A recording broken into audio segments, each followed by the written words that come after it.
Юлиан Атанасов в България, световен шампион при под 18 годишните. Здравейте, аз съм Николай Николов, председател на Българска федерация по футболна маса, на Българския национален отбор. Идваме да защитим песента на Богдана Карадойчева и на Васил Найденов Нова година. И смятаме, че ще се справим, ние заставаме за тази песен.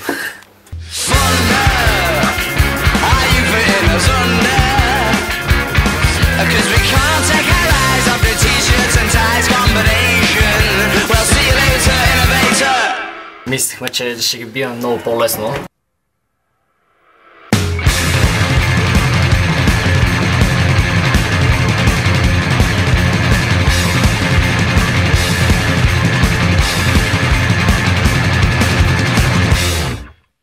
Нашите опоненти наистина се бориха мъжки. Дадоха така доста голям отпор.